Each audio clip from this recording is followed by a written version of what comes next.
리플의 13억 달러를 노리는 SEC. SEC 본인은 증권성 여부를 따지기 위해서 노력하고 있다고 하지만 리플의 13억 달러를 노린다는 사실은 이 세상 모든 사람들이 알고 있습니다. 그것이 본의 아니게 또 국내에서까지 퍼지고 있는 모습인데요. 2022년 9월 7일 수요일 아침 오늘의 암호화폐 소식은요. 증권형 토큰 가이드라인을 우리나라에서 마련하겠다고 하네요. 내년부터 규제 확립이다. 어떤 내용인지 자세히 한번 들여다보도록 하겠습니다. 들여다보기에 앞서서 구독자는 44,100명까지 왔습니다. 진심으로 감사의 말씀 드리겠습니다. 그리고 멤버십 하루에 100원으로 누구나 가입할 수 있는데요. 가입 많이 해주시는데 진심으로 감사의 말씀 드리겠습니다. RSI 업그레이드 버전 Money Flow Relative Strength Index를 통해서 리플의 48시간 종의 움직임을 감지할 수 있습니다. 궁금하신 분들은 언제든지 조인하셔서 저희와 함께 하시면 되겠습니다. 리플의 전체 자, 증권형의 이야기. 일단 우리나라에서 김소영 금융위원회 부위원장이 6일 오후 서울 여의도 금융투자협회에서 열린 증권형 토큰 규율체계 정립 반영 세미나에서 발언하고 있다. 금융당국이 올해 안에 증권형 토큰의 발행과 유통을 위한 가이드라인을 마련하고요. 내년부터는 규제를 확립해 나가기로 했다. 무슨 말인가요? 금융위원회는 6일 오후 서울 여의도 금융투자협회에서 금융감독원과 한국거래소 예탁결제원 그리고 자본시장연구원과 함께 증권형 토큰 발행, 유통규율 체계 정비 반영에 대한 전문가와 이해관계자의 의견을 수렴하는 세미나를 열었습니다.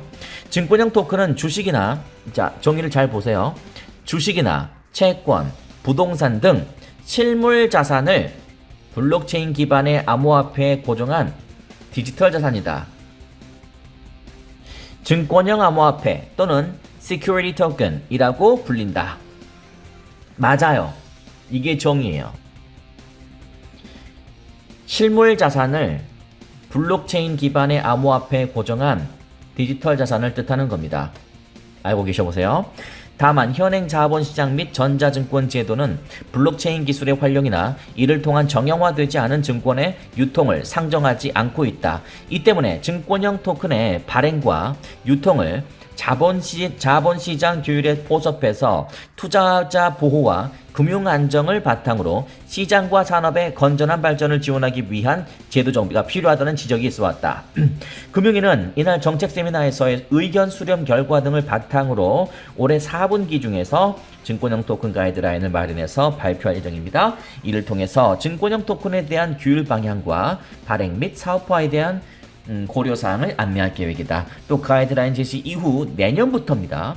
전자증권법, 자본시장법령 개정 등을 통해서 증권형 토큰 규율 체제를 확립해 나가겠다는 방침이다. 이렇게 나와 있는데요. 여러분께서 제가 생각했을 때 여기서부터 이제 저의 개인적인 의견이니까 그냥 참고만 하십시오. 제 말이 곧 법은 아닙니다. 분명히 말씀드립니다. 근데 이것을 일단 동그라미 치고 화면을 넘기겠습니다. 자, 계속 말씀드립니다. 증권성의 여부를 따지기 위해서는 실물 자산을 블록체인 기반의 암호화폐에 고정한 디지털 자산인지를 보면 됩니다. 그리고 말씀드리겠습니다. 내년부터 한국도 증권형 규제 확립하겠다. 리플은 내년부터 국내에서 증권 분류될까요? 자, 세 가지 의견을 여러분께 드리겠습니다. 첫 번째, 현재 제가 만약에 세미나에 참석했다면 이런 발언을 했을 것 같습니다. 현재 국내 상황은요, 과세 기준조차 없습니다. 여러분이 아시는 것처럼 아예 없진 않겠죠. 2년 유예했어요. 그러니까 2024년부터 정식으로 과세 기준이 만들어져서 이제 2024년부터 적용될 그런 계획에 있습니다. 우리나라에서의 과세는 암호화폐, 리플과 같은 암호화폐 과세는요, 이미 2년 유예된 상황이에요. 그래서 제가 생각했을 때는 증권성 여부를 따지는 아까 세미나를 열기보다 저는 1차적으로 투자자 보호에 충실해야 되는 게 맞다. 저희 첫 번째 의견을 여러분께 드려보겠습니다. 투자자 보호를 하는 게 더 우선이라고 저는 생각해요. 첫 번째고요. 두 번째, 왜 제가 이런 말씀을 드리냐면 좀 세미나를 여는 건 중요해요. 그러나 뭐 내년부터 적용? 너무나 섣부릅니다. 두 번째는요. 왜냐면 증권성 시비는 여러분이 아시는 것처럼 SEC가 합의금 목적으로 일으킨 이슈라는 것은 여러분도 저도 다 알고 있습니다. 더 엄밀히 말씀드리자면 SEC의 게리 겐슬러가 리플의 13억 달러 합의금을 목적으로 일으킨 이슈라고 정리할 수 있겠습니다. 미국발 이슈입니다.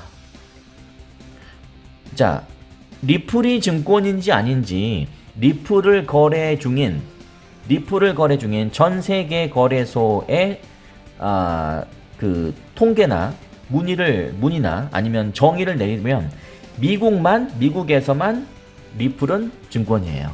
그 모든 나라, 그 어떤 나라든 다 리플은 증권이 아닙니다. 아니라고 합니다. 미국만 증권이라고 하고 다른 나라는 다 리플은 증권이 아니라고 해요. 그 말은 그 무슨 말인가요? 미국만 증권이라고 한다, 리플을.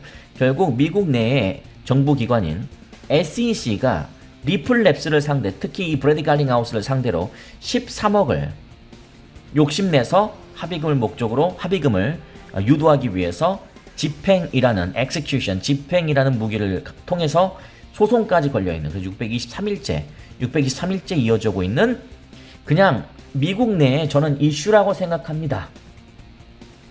이런 미국발 이슈를 과세 기준조차 2년 유예시킨 우리나라에서 따지는 것은 저는 시기상조라고 저의 개인적인 의견을 여러분께 드리는데 여러분은 어떻게 생각하십니까? 하나만 더 말씀드려볼까요?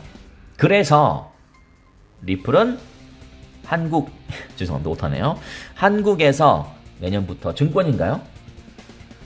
저의 의견을 여러분께서 저한테 이렇게 묻는다면 저는 이렇게 조심스러운 저의 주관적인 의견이라고 말씀드렸습니다. 정의 아닙니다. 의견을 여러분께 말씀드리겠습니다. 미국 법에서의 증권성 여부는 많이 들어보셨죠? 하위 테스트로 이미 증권성 여부를 따질 수 있습니다. 4가지 항목이 있었죠? 4가지 항목 모두를 통과했을 때 그 토큰은 비로소 증권이라고 할 수 있다. 이것은 미국의 법입니다. 그렇다면 우리나라를 포함한 일반적인 경우에 이런 증권형 분류는 아까 제가 방금 말씀드렸던 것처럼 실물자산과 연계되어 있는지가 제일 중요합니다. 그러니까 여러분이 A라는 암호화폐가 있다면 그 암호화폐가 증권인지 궁금하시다면 여러분 스스로 그것이 실물자산과 연계되어 있는지를 보시면 된다, 이 말이에요. 제가 언젠가 말씀드린 것처럼 예전에 돈스코이오 신일 골드 코인이라고 있었습니다. 자, 신일 그룹에서 신일 골드 코인을 만들었어요. 그리고 이 신일 그룹에 투자한 사람들에게 다 넘겼습니다. 팔았습니다.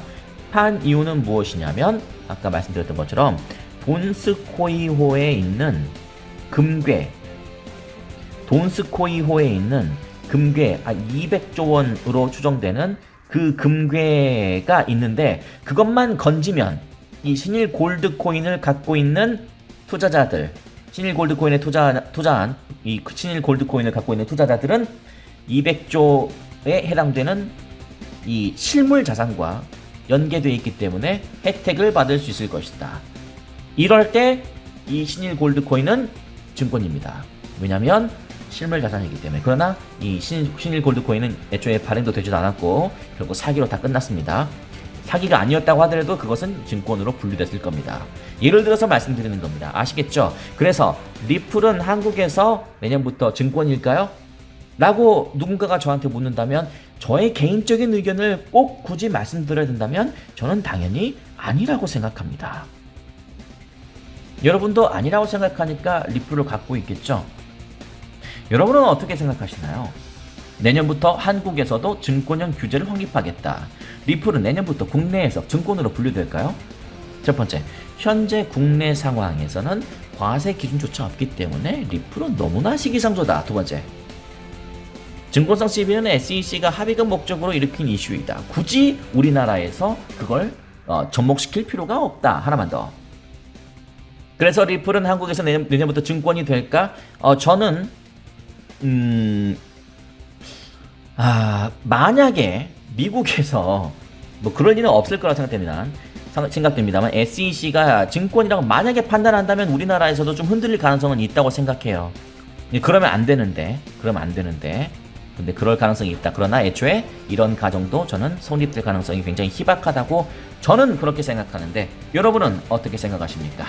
구독과 좋아요는 늘 열려 있습니다. 언제든지 눌러주시고요. 그리고 멤버십 원하신 분들은 언제든지 하루에 100원으로 리플의 단기 방향을 즐기실 수 있겠습니다. 저희는 잠시 후에 12시 본방송 때 뵙겠습니다. 좋은 아침입니다.